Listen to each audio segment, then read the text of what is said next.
Hi hello family అందరికీ good morning. ఇవాళ మా ఇంట్లో నిమ్మకాయ పచ్చడి పెట్టుకున్నాము. మేము ఎలా పెట్టుకున్నామో మాతో పాటు మీరు కూడా చూసేయండి. ఇప్పుడు మనం ప్రాసెస్లోకి వెళ్దాం. ఫస్ట్గా నిమ్మకాయలను శుభ్రంగా వాటర్లో క్లీన్ చేసేసి ఒక ప్లేట్లో పెట్టుకోవాలి. ప్లేట్లో పెట్టుకున్న తర్వాత ఒక మంచి క్లాత్ తీసుకొని నిమ్మకాయ మీద ఒక చుక్క వాటర్ లేకుండా శుభ్రంగా క్లాత్తో క్లీన్ చేసేయాలి. క్లీన్ చేసేసిన తర్వాత ఒక నిమ్మకాయని 4 పీసెస్ లాగా కట్ చేసుకోవాలి. అన్నీ అలా కట్ చేసుకున్న తర్వాత అందులో కొద్దిగా పసుపు, ఉప్పు వేసి బాగా మిక్స్ చేసేయాలి. మిక్స్ చేసుకున్న తర్వాత ఒక బాక్స్లో పెట్టి 3 రోజులు మనం స్టోర్ చేసుకోవాలి. స్టోర్ చేసుకున్న తర్వాత 3 డేస్ తర్వాత మళ్ళీ ఆ బాక్స్ తీసి కలపాలి.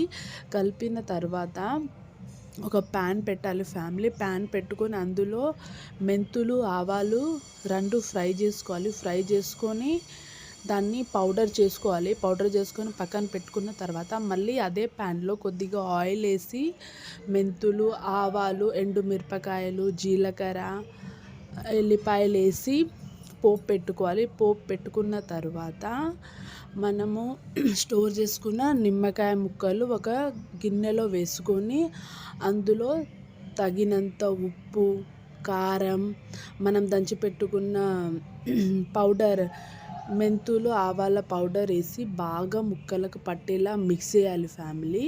మిక్స్ చేసుకున్న తర్వాత మనం ఫస్టే పోపు పెట్టుకున్నాం కదా, ఆ పోపు పెట్టుకుని చల్లగా అయిపోయిన తర్వాత దాన్ని తీసుకొచ్చి ఇందులో కలిపేయాలి. కలిపేసి బాగా ముక్కలకు పట్టేలా చేతితో కలపాలి.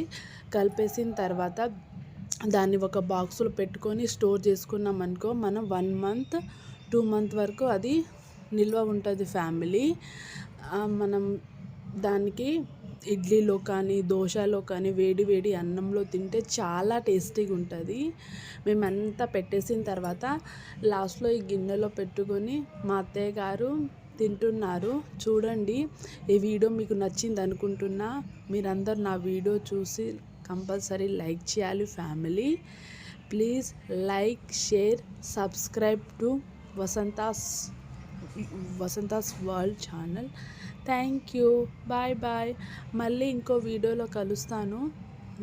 నా ప్రాసెస్లో మీరు కూడా ట్రై చేయండి ఫ్యామిలీ. ఓకేనా? Bye bye.